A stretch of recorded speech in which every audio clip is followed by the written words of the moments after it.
Oh boy. Yes, that sounds so groovy. That sounds nice. All right. How you doing, man? Gravy little bro, how you doing? Oh, spectacular. How you guys doing out there in YouTube and Facebook world, whatever. We're here as Man and Fawn Show. We ain't really live streamers. We ain't good at this stuff. We kind of doing it. Oh So, yeah. our objectives are to bring to light men's mental health, men's struggle with anxiety, depression, bipolar disorder, PTSD, anger, all these things that are running rampant in most people's lives, like substance use disorder. And men's mental health is an important topic to consider, as many struggle with these issues. And it's a common thing. And men really rarely look for help or try to seek help in any kind of fashion whatsoever. And I'll be honest with you, I'd rather have a broken leg duct taped up before I go to the hospital. Right. That's just me. I don't know how most people feel about it, but most of the reasons that men don't seek help is most likely because of stigmas and difficulty expressing their feelings. Things like this, well, you know how that is. We're supposed to be the most strongest guy, raw. You know what I mean? But be careful. Just be careful. You pound on your chest too hard, and people might think and label you as toxic. You be careful, god darn you, real man, you. Right. That's the problem right there, isn't it? Is that Yes, it there is is a a real one? problem. You got a real man, that guy that's ready to put out the fire. Oh my God, he's a toxic man. Oh my. You know what? Here's the thing. Shut the hell up. Hey, Shut up. That's kind of where I'm at with that. It's this is an add to the men's problems. This is an add to men's emotional baggage. This is an add to when you're trying to stifle a man from being what he is genetically designed to be. Genetically designed. He's genetically designed to be a protector. He's genetically designed to go get that food. And well, you know, in this day and age, go get that bank. Go get that money, baby. Go get that money. Yeah, that's what we're designed to do. Go get that money. And at the end of the day, that's not all we're designed to do. We are able to be comforters, confidants, you know, those who seek out the truth, avenge your wrongs, whatever it may be. So, in this introduction, we here at the Man and Fawn Show are expressing our thoughts on these situations, and maybe we can get a couple call ins and some people interested in wanting to chime in on the topic. And we might even have a guest or two you might know or you might not know. You never know. hey, You might have to stick in and find out. Hey, anyway, in the meantime, in between time, me and Man here is going to continue doing what we do and what we love to do, is which is make music and talk about your issues. So, one of the major issues I think that most people deal with is the emotional baggage of demons. Of one of them is the anger spirit. That personal one is where people struggle the most. And I'm not going to get all biblical or anything like that, but there are many signs to men having issues with controlling their angers. And if you suffer from some of these things, you might be involved. You might be who we are talking about. Because I know one thing for sure, a normal, sane person doesn't punch holes in walls, fool. Hey, you. I saw you do that shit. I saw you punch that hole in that wall. Yeah, you see her over there crying? That's a shame. Get that. Fix it. Fix it. Fix it before you lose that crazy woman. that you got balled up in the corner over there because you just punched a hole in the wall because you can't control your goddamn anger. Think about that. She's balled up in the corner. The kids is in the back on kitchen or in the bathroom hiding under the toilet and whatever because you're angry. It ain't like because they like it under the toilet. It's because you're angry. So calm your nut ass down. You know what I mean? For me and man, come over there and you with me, man? Yeah, I'm Man? with you. We'll calm the situation down. Yeah, you heard what he said. We gonna calm the situation down. Anyway, what you playing over there? What you playing over there? I'm just doodling on the board. You know what I mean? Just doodling on the board. Get these people something. AKA tickling the teeth. Tickling the tees, The tickling the ivory. ivories. Yeah. I'd sing to you, but you'd probably click off. I'm pretty sure ain't but 5 of you watching this shit anyway. I'm pretty sure.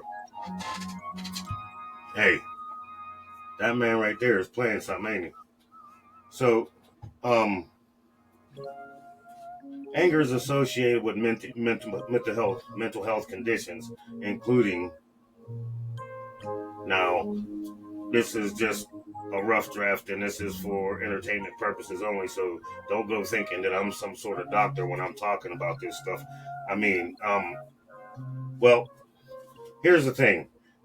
I am bona fide to talk about these subjects because I'm mental and I'm healthy. Okay? That is where my bonifications come from. So I am a mental healthy person. So I'm capable of talking about mental health. That's what gives me my green light. And all those certificates and doctorates up there too. Never mind that. Anyway, anger is associated with many mental health conditions, including intermediate explosive disorder. Now, what is that? I'm sorry, not E. Let's go with this. IED. All right? Intermediate explosive disorder. This is a disorder where you are seeming under control all the way up until a point to where you're just not. And then instead of thinking through this situation, you just boom, wow, and by the time you come back through to your normal senses, the whole house is tore up, and yeah, you look like a goddamn fool. So what are some of the best ways to figure this stuff out, right? I'd imagine that you would probably take some triggers and focus on whatever is triggering you at that moment before you get into that situation. Because IED, if you really be careful, it sounds a lot like the other one, like erectile dysfunction. And maybe that's what the problem is that you're suffering from erectile dysfunction, which is why you have explosive. Yeah, you get what I'm saying. Anyway, don't be that guy. You get me? So the next time I catch you out there exploding and getting all upset, you know what I'm gonna think? You gotta. Ooh. That's what we're going to think. You don't want people to think that, and you heard it here, folks, at the Man and Fawn Show. Anybody who is upset and can't control their temper probably got a flaccid member. That's how you recognize them. Those flaccid member angry guys. Yep. That's how you're gonna be recognized. You don't want to be recognized that. You be like, oh no, I'm rock hard. No, you're not. You're angry. You're a flaccid member crew. You're part of the flaccid member crew. You're part of the flaccid member crew. Yeah. Yeah, you don't want to be singing that song on the way to the grocery store, do you? Yeah. You see some pretty good looking woman. All right, you know what? I'm done talking. All right, people, you guys don't get it. When I'm looking over here, I'm looking at man. Okay? You are here. Man is right there. Was Right here. So I asked you earlier to describe a story that you had to dealing with anger in a recent moment. What did you come up with? What did you say? I said in the previous job I've had, I was a truck driver, and my supervisor was standing over my son in an aggressive manner. I felt some Mm-hmm. type of way about that.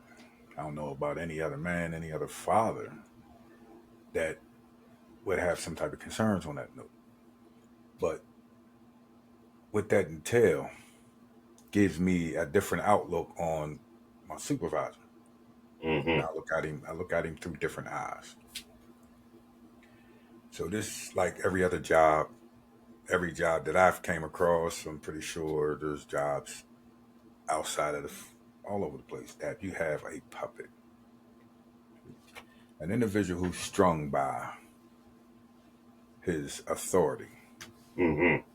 So when you got an individual who's sitting inside his superior's back pocket, he feel as though when the superior's not around, he is now taking the reins when he's not. You're not my boss. You don't pay off on this check. This guy does. So these give these individuals the fuel, the right to speak to anybody the way they want to. So as time progressed, it just built up that this guy was talking the way he was talking towards me. So therefore, got fed up. I said, listen, you either gonna talk to me in a manner that you're supposed to, or not speak to me at all, or we gonna have problems.